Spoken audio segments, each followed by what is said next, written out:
A Aureliana pergunta: é rápido justificar o texto ou precisa de pacotes? Então, aí vai entrar uma coisa, né? Boa pergunta. Se tiver no Word, que a gente já tá, o esquema vai ser. Tipo assim, na verdade, a resposta é depende. Tá? Se você quiser justificar no Word, vai ter um jeito de fazer, que não vai ser muito difícil. Se você quiser justificar no HTML, vai ter outro, e no PDF justifica automaticamente. Eu vou trocar para PDF aqui e depois eu mostro como é que faz no Word. No meu computador vai funcionar, no de vocês é possível que não, tá? Mas talvez de alguns até funcione. Daí ele já fica justificado, ó. E justificar, quando você diz, Vou escrever um monte aqui, deixa eu escrever.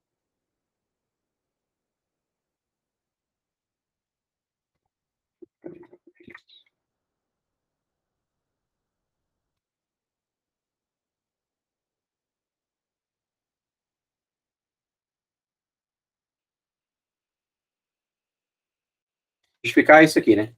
Ao invés de ficar... Vai com tab, será? Bom. Pode ser várias coisas justificar, né? Mas aí ele... O padrão do R... Deixa eu escrever mais texto aqui. Vamos, sei lá, copiar esse texto aqui.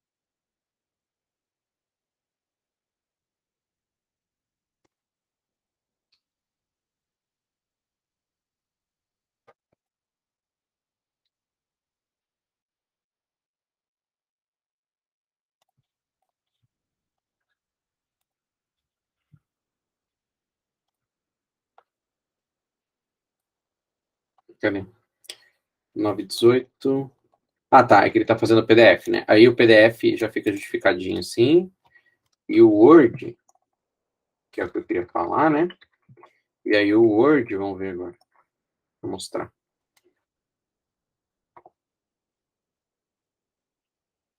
Ó, ele não fica justificado. Aí, justificar quando você diz é isso aqui, né? É fazer esse negócio. Aí tem algum jeito de você fazer isso. Deixa eu copiar e colar. O jeito que é sugerido lá na documentação é você fazer o seguinte. Você pega um documento que te interesse, o seu documento, e aí o Markdown automaticamente escreve desse jeito aqui, ó. Escreve usando esses estilos. Aí aqui você pode modificar e botar para ser justificado à vontade. E aí o ideal é que você faça isso no corpo de texto, no first paragraph e no normal, que são os que ele mais vai usar. Aí você vai salvar isso daqui. Aí você vai renomear como template. E aí você vai colocar parâmetros aqui, porque tem jeito de você colocar parâmetros quando você cria um Markdown. E aí você pode fazer isso aqui. Aí deixa eu só verificar se é essa parametrização mesmo. Não, é reference docx. Bom, aí agora vai sair tudo justificado. O que eu tenho que fazer? Eu tenho que pular uma linha aqui.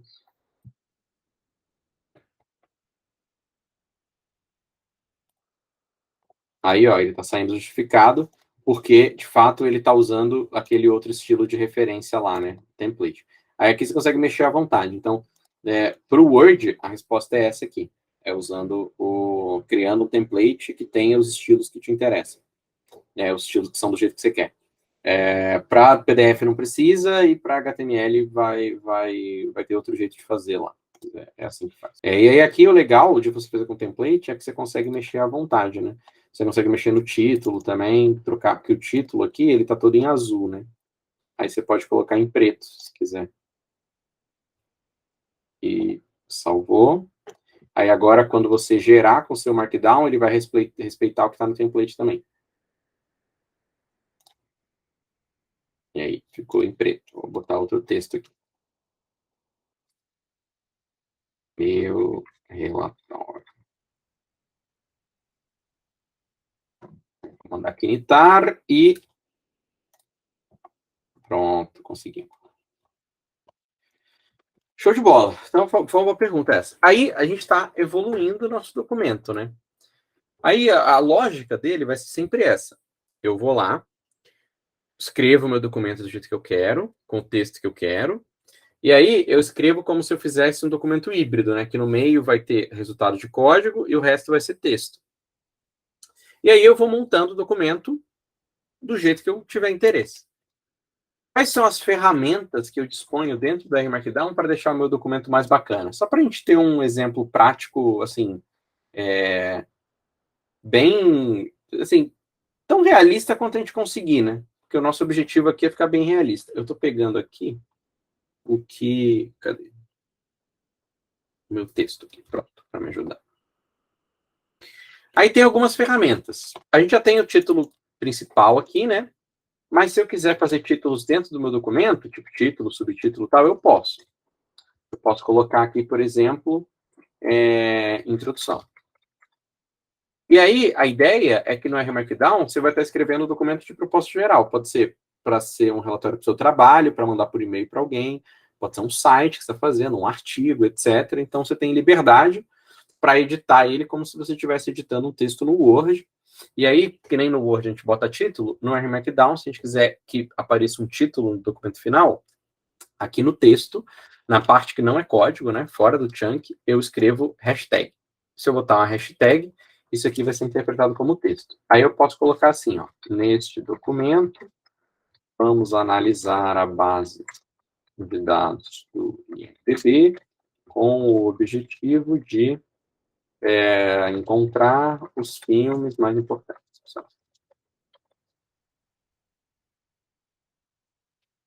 Beleza.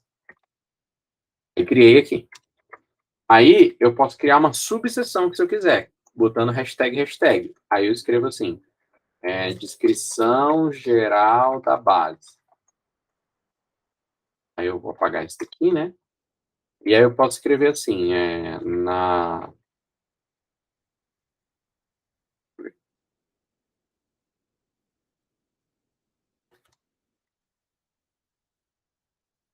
tabela tem... Aí eu posso escrever explicitamente se eu quiser.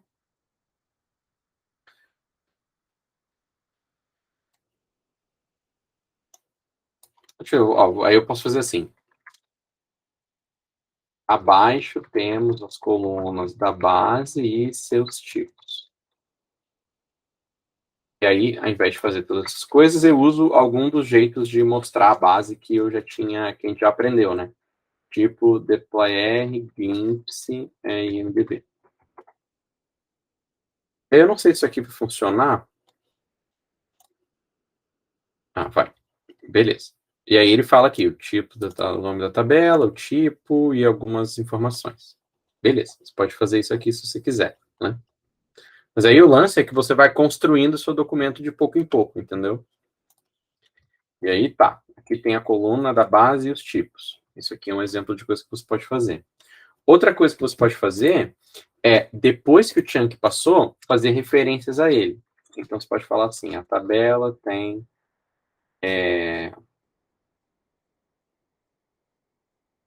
28.490 linhas e 20 colunas. Pode escrever isso aqui. E você também pode fazer menção à base em cima, né? Lendo da base, temos... Vamos escrever assim. Alternativa de código. A tabela tem... E você pode escrever, ó, explicitamente, tipo um micro chunk aqui. N-row e MDB. A tabela tem N-row linhas e N-row colunas. Se você quiser, pode fazer isso aqui.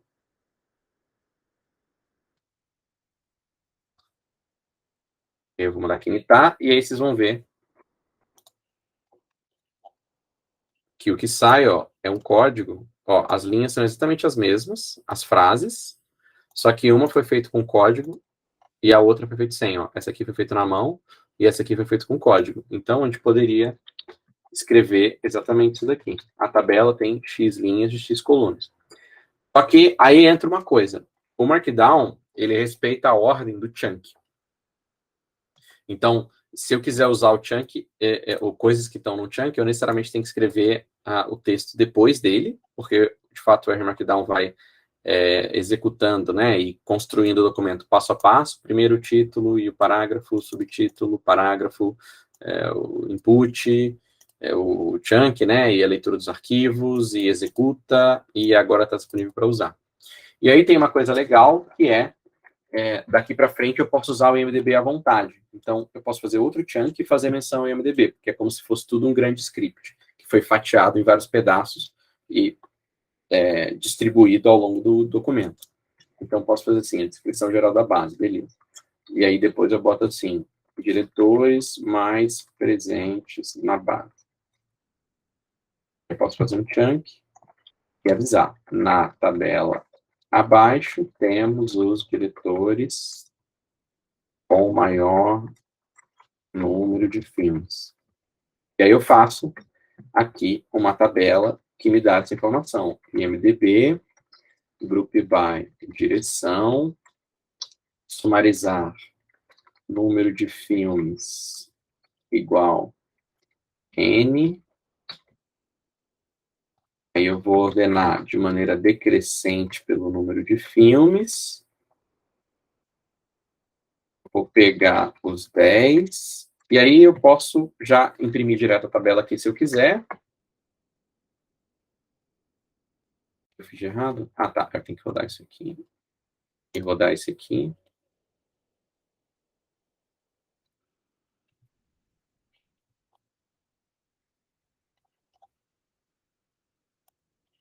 O que eu fiz de errado? Ah, eu tenho que fechar o negócio.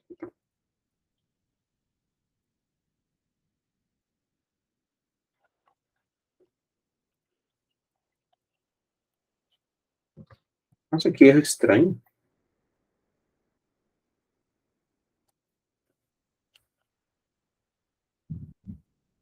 Bom, esse é um erro maluco aqui, mas se eu simplesmente for lá, se eu rodar isso aqui no meu console e funcionar, vai rodar na hora também que eu for executar o meu comando. Aí eu posso fazer sem o cable, aí vocês vão ver qual que é a saída.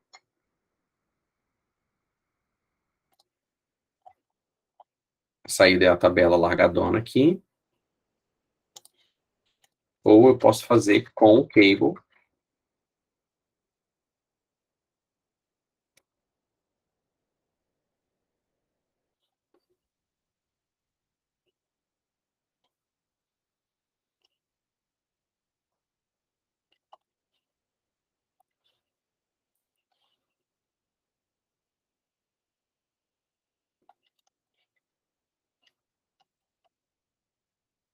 Caramba, o que se passa aqui?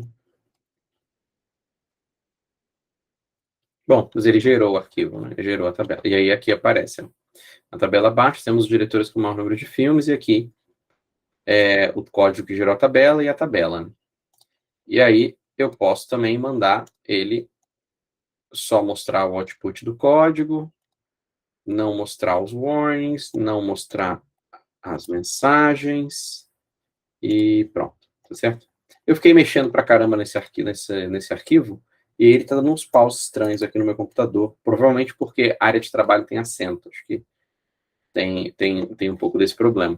Mas, a rigor, né, tudo funciona do jeito que tinha que funcionar.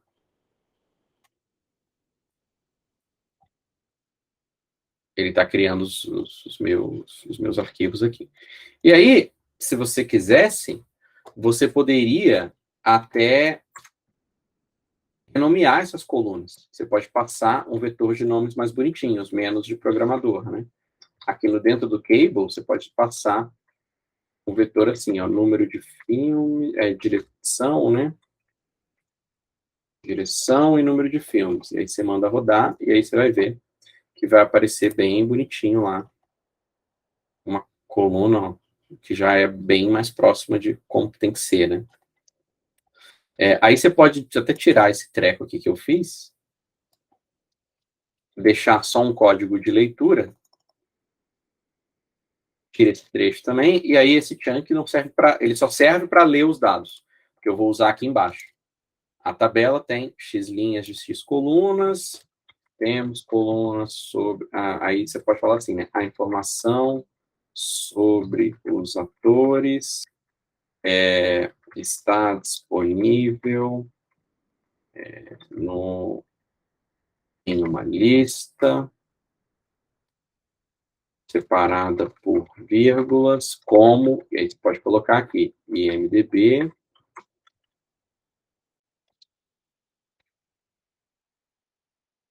deixa eu ver o nome das colunas do IMDb que eu não me lembro. IMDb, elenco. Elenco 1. Aí você pega a primeira só, para mostrar para a pessoa. Como, e aí aparece, ó. Como, por exemplo, e aí, aspas. E aí, o que quer que saia da execução desse código aqui, que no caso é essa lista de pessoas, vai aparecer aqui. Já o texto de descrição dos filmes é parecido com está disponível parágrafos simples como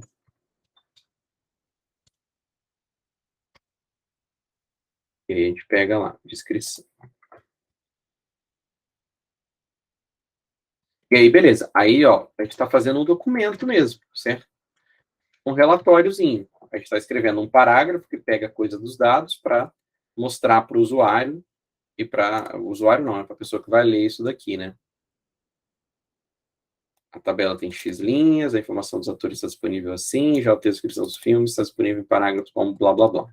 Aí depois tem um outro trecho, que é uma tabela que conta os diretores, e aí a gente vai construindo. E aí, assim, você nota que tudo que a gente viu no curso, para usar no script, a gente poderia usar aqui também, dentro de um R Markdown. A diferença é que no script é uma coisa concisa e objetiva, vários comandos que em ordem fazem uma coisa só, e no R Markdown são mais pequenos conjuntinhos de comandos que produzem uma saída que vai ficar como se fosse pendurada como se fosse um quadro numa sala, entendeu? Que é o que a gente está fazendo aqui, né?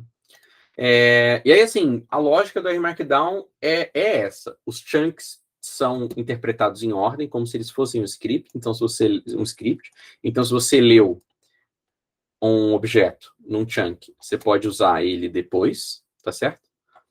Sem problema nenhum. E a questão é que a ordem importa, então você não pode usar o objeto antes de ler, né? E carregar pacote também, mesma coisa. É como se fosse um script.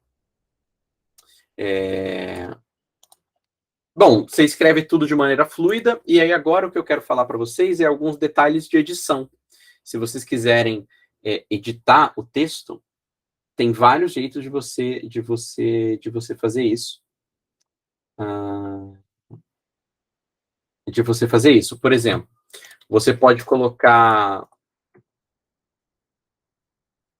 negrito, por exemplo, se você quiser botar em negrito um texto, você consegue. Se você quiser botar em itálico um texto, você consegue também. E aí vai ter uma marcação. Isso aqui, se eu não me engano, funciona no WhatsApp também. Se você bota underline, underline ou asterisco, asterisco no WhatsApp, ele formata. Ele entende que isso aqui é um jeito em texto de você falar que na hora de usar aquele texto, ele deve ser interpretado de maneira diferente. Ó. O underline, underline, os dois viraram cifrão, né, no final. Viraram um negrito no final. Será que é assim que faz? Itálico. Com 3? Acho que é. É com 3. Eu acho que com 2 você manda fazer negrito. Com 1 você manda fazer itálico e com 3 é itálico e negrito. Acho que é isso. É isso mesmo. Se você quer itálico, você coloca... Ó, vamos comparar, tá vendo? Deixa eu dar zoom. Eu botei underline, underline, ele entendeu que é itálico. Eu botei asterisco, asterisco, ele entendeu que é negrito. E aí vai ter um monte de maneiras de você formatar esse texto, que vocês vão conseguir ver a ênfase, as ênfases aqui, né? E no nosso livro lá tem 1 milhão de detalhezinhos. Tem como você botar equação, como você botar tabela. Sim, o Markdown vai ter várias dessas coisas que são, tipo assim, jeitos de você escrever, coisinhas que você pode botar lá no meio do seu Markdown, que efetivamente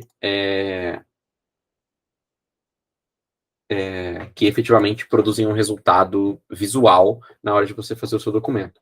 Mas o que é realmente importante, tudo que a gente está falando aqui, é que um jeito muito poderoso de você usar as coisas que a gente viu é montando esses documentos em que você usa pequenas sequências de comandos que a gente aprendeu a fazer com o dplyr para exibir um resultado para alguém, certo? Exibir um resultado na tela, seja num relatório ou num script, tá? E aí, assim, aqui é meio diferente do mundo do script, em que a gente gostaria de ler uma tabela, fazer manipulações e salvar um resultado. Aqui o que a gente quer fazer é ler uma tabela e o que quer que aconteça com o meu código dentro do chunk já está valendo como uma saída e eu não vou precisar salvar em nenhum lugar, entendeu? E nem copiar no Excel e botar no Word, alguma coisa assim. Eu já vou conseguir fazer direto daqui, tá bom? Beleza. Aí o legal do Markdown também é que eu não preciso fazer só o Word, eu tenho uma liberdade de formatos. Eu vou deixar esse aqui de Word e vou fazer uma cópia desse documento no mesmo lugar para HTML, só para vocês verem como que funciona. O código é exatamente o mesmo, só que eu vou trocar de Word Document para HTML Document. Eu vou salvar aqui.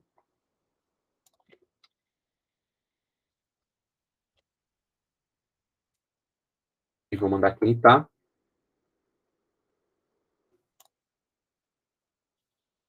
E aí, ó, é o mesmo documento, só que agora ficou um pouco mais bonitinho, né? Porque no Word eu tenho um tipo de formatação para fazer, e aqui no HTML, como é uma página que vai abrir no navegador, tipo um site, né? Os padrões já são mais bonitinhos, tipo a tabela já fica mais bonita, com um negrito aqui em cima, enfim, e tem esses espaçamentos aqui de coluna, é um pouco mais bonitinho de ler, né? E aí, assim, o bom do Markdown é que com o mesmo código eu consigo gerar o mesmo código, eu quero dizer, o mesmo conteúdo em texto, né? O mesmo arquivo Markdown, eu consigo gerar diversos documentos. Basta eu mudar o que acontece aqui com o output, porque o conteúdo ele é agnóstico ao formato de saída, certo? O conteúdo é sempre o mesmo, as regras de formação vão ser sempre as mesmas, né? E aí, assim, isso aqui é muito poderoso e é um jeito prático de você usar isso daqui. Então, vamos continuar um pouquinho mais aqui. A gente está falando de fazer um documento, né, e ficar usando trechinhos de código com o dplyr para eu fazer as minhas manipulações, para eu assim, exibir as coisas que eu quero exibir para as pessoas. Né? Então, primeiro, eu faço uma descrição dos dados, beleza. O meu objetivo é ver os filmes mais importantes, né? E aí, o que a gente vai fazer por exemplo, primeiro fazer uma visualização que mostra os diretores com mais filmes. Beleza, essas pessoas provavelmente são muito importantes, né? Os filmes que as pessoas fizeram. Mas aí eu posso fazer outra investigação.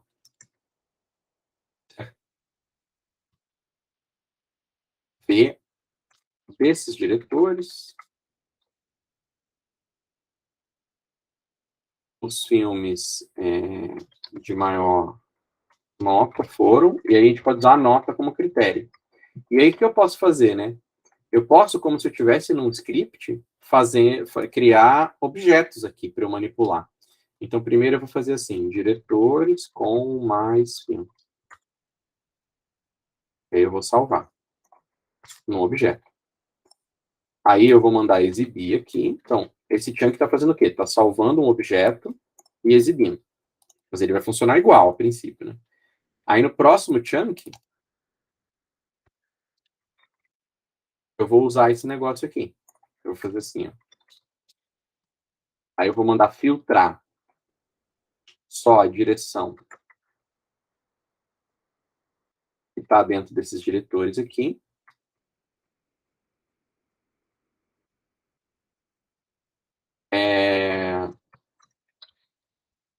Aí vou pegar uma nota e eu já vou dar um cable direto aqui. Eu vou dar um head 10, né? Para não ficar gigante. E vou dar um cable. E aí, ó, opa, eu abri o Word sem querer. E aí, beleza, tá aqui os diretores, aí aqui a gente tá vendo os filmes, né? Dos diretores que mais fizeram filmes, são as pessoas importantes, assim, esses são os filmes que mais, que tem nota maior. E aí tem um problema acontecendo aqui, que é, bom, apareceu o meu código, que tá aqui, tá até bonitinho, não tem muito problema, mas talvez eu quisesse esconder, e tá com um monte de coluna a mais aqui, né? Talvez não me interessasse, talvez eu quisesse só o título, o ano de lançamento, só algumas coisas que eu posso selecionar, né? Mas, assim, até a própria descrição é interessante. Então, eu vou selecionar o ano, o título do filme e a descrição. E aí, ó, como select, que pode parecer bobo, é uma coisa útil, né?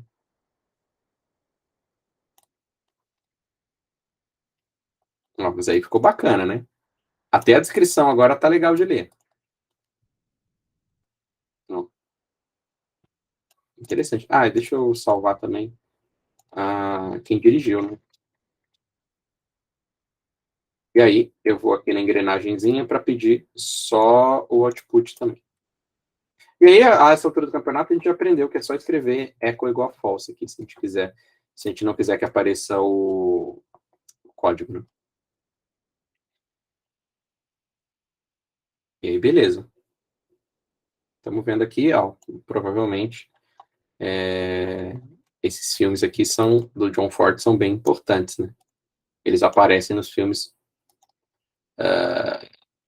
mais bem avaliados, né? O Casablanca faz sentido, são os filmes mais bem avaliados, é um super clássico do cinema. E aí a gente está construindo lentamente o nosso relatório, né? De manipulação e manipulação. A gente vai construindo um documento que conta uma história, né? Então, estão vendo? É isso que eu quero que vocês tragam daqui. Que está cada vez mais a gente usando os pedacinhos que a gente aprendeu para construir um negócio maior. Que, enfim, na verdade é tipo uma orquestra, né?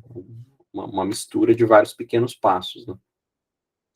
E aí o que é interessante a gente exercitar é exatamente ficar pensando nessas coisas, sabe? Qual que é o objetivo da minha análise e que manipulações eu vou fazer para chegar mais perto de concluir esse objetivo, né? E é porque as ferramentas, a gente já agora tem algumas. No caso, os verbos deployer ajudam a gente a... É tipo como se fosse um machado, é como se fosse uma pedra bruta, a base, e aí a gente tem um martelinho e uma estaca para ir esculpindo ela, são os verbos deployer, para ficar cada vez mais próximo enfim, de ajudar a gente a responder alguma pergunta com relação àqueles dados. E aí, justamente por ser essa aplicação, um jeito prático, assim, de você sair fazendo análise é esse aqui. Né? De você sair usando, experimentando essas coisas é esse aqui. Né? Aí, na nota terminativa do nosso curso, eu quero falar um pouquinho sobre o nosso trabalho final. Como é que vai funcionar, tá bom? Vocês assistiram às aulas, tudo, tem gente que acompanha gravado, o curso, né? E tem os exercícios lá e tudo mais. A gente vai ter, os exercícios não precisa entregar, mas para você conseguir o nosso certificado de conclusão do curso, tem o certificado de conclusão do curso, a gente vai fazer um trabalhinho final, tá bom?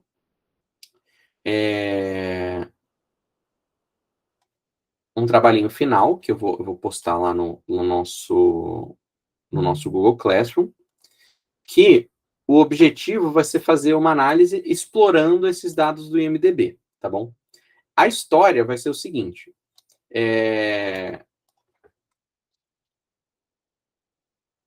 vai ser, imagina que você quer investir na produção de um filme, mas você não sabe nada de cinema. Aí você só tem essa base aqui para te guiar. Aí,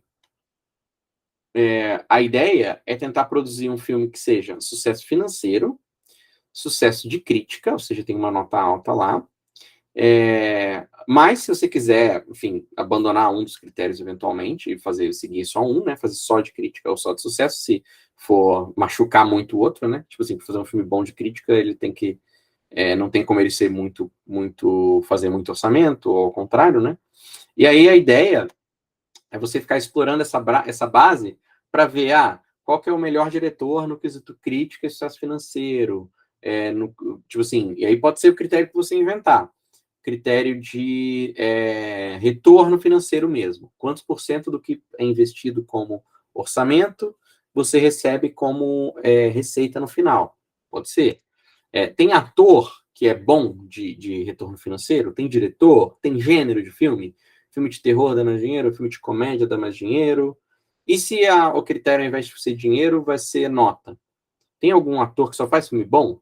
Tem um conjunto de atores? Se você conseguir juntar esses atores com esse diretor, fica um filme maravilhoso? Será que existem essas coisas? Aí a nossa sugestão é que vocês resolvam esse problema.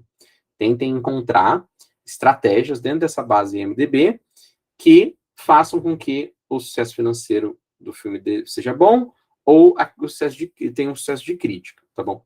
No final das contas, vai ser ficar fazendo coisas parecidas com essas, entendeu? Ordenando, criar uma métrica lá de sucesso financeiro, ordenar por isso, procurar diretor, ator, gênero que fica bom nesses critérios, né? E seguir daí. É mais ou menos isso, ficar experimentando com essas coisas e treinando um pouco manipulação de dados, com a base que a gente mexeu no curso inteiro. Se, por outro lado, você não quiser mexer mais com essa base, ou esse problema você não gostou, você pode pegar uma base qualquer que te interesse, tá certo? E aí, assim, esse texto aqui eu ainda estou escrevendo, tá? Ele não está pronto. Vou até deixar ele aqui. Ele está só me ajudando a ver o que a gente vai fazer. Tá? Se você não quiser usar isso daqui, você pode usar. Você pode usar uma base sua que te interesse, tá bom? Se você quiser, não tem problema nenhum. Faz com a sua base.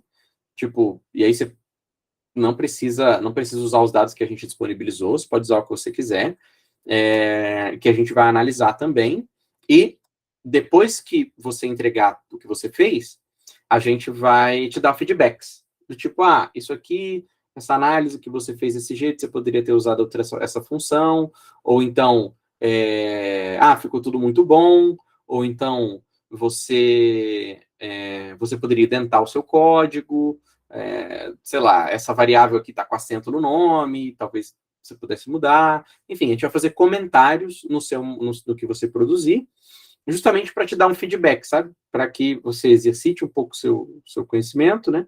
E aí, na volta, a gente também vai conversar com você, enfim, sobre o que você entregou, né? Não vai ter nota, assim, então vai ser só um feedback verbal mesmo, e se você entregar alguma coisa que cumpra minimamente os objetivos, você vai ter direito ao certificado e tá tudo bem, entendeu? A ideia é só te dar a oportunidade de fazer uma coisa prática. Seja uma coisa que você tirou da sua cabeça. A ideia é ser uma análise, né? Que tenha começo, meio e fim, assim, que você consiga exercitar as coisas de manipulação de dados que você viu nesse curso. Aí por isso que a gente está dando o exemplo do MDB. Se você quiser fazer outro, pode à vontade, tá? E o que você precisa nos entregar pode ser tanto um relatório, um HTML gerado com R Markdown, tipo esse aqui, que eu vou jogar lá na página do curso. Pode ser isso. Pode também ser um script, se você se sentir mais confortável, que tenha comentários indicando a análise que você está fazendo. Pode ser também, não tem problema, tá bom? O importante só é que a gente tenha todos os arquivos que você usou para gerar aquela saída, sabe? Para a gente conseguir olhar o seu código-fonte e, enfim, e dar os feedbacks, né? Então, o que a gente sugere? Que você crie um projeto para o trabalho final, faz tudo lá, faz o código todo bonitinho dentro desse projeto, e aí depois você compacta ele e entrega para a gente. Aqui pelo Classroom vai ter um jeito de você subir a entrega do seu arquivo, tá bom? Aí sim, vocês vão ter um mês para fazer esse trabalho, a gente vai ter mais ou menos umas 3 semanas para responder, e depois te manda o certificado, tá? O formato, então, eu falei, né? É HTML, se você quiser, fazendo com Markdown. Se você quiser fazer um script, também pode, também está valendo. O ideal é só que ele seja comentadinho, bonitinho, para a gente conseguir acompanhar o seu raciocínio, né? E por que você está fazendo as coisas, o objetivo do seu código e tal. Né? Deixa eu ver. Se eu tenho mais alguma coisa para falar sobre isso. Não, acho que é isso. Acho que é isso. Aí, assim, vocês podem ficar à vontade para usar a base que vocês quiserem e beleza. Beleza. E assim, se vocês não quiserem usar o Markdown que eu falei hoje, não tem problema. Isso aqui é só um exemplo de como que vocês podem usar, tá? De como que essas coisas que a gente vê no curso podem aparecer na prática. A princípio, o que a gente está esperando é uma coisa parecida com o que a gente viu nesse arquivo manipulação aqui. Essas sequenciazinhas de código, usar bastante o pipe, criar objeto. É meio é isso que a gente quer incentivar nesse exercício, tá bom? Justamente por isso que é o trabalho final. Mas, assim, fiquem tranquilos, assim, não... os nossos feedbacks são sempre para ajudar, e é muito bom, assim, vocês vão ver ao longo da vida de vocês aí, trabalhando com isso, que é muito bom a gente ter oportunidade de outra pessoa ler um código que a gente escreveu, sabe? Porque, às vezes, tem muita coisa que é mania que a gente tem, e a gente não percebe, né? A gente faz meio no automático, e aí outra pessoa lendo e falando, a gente consegue evoluir mais rápido, né? Espero que vocês tenham gostado, e qualquer coisa que vocês precisarem, então aí, se não pelo Google Classroom, nas lives da Curso R, enfim, tem bastante jeito de encontrar a gente aí, tá bom?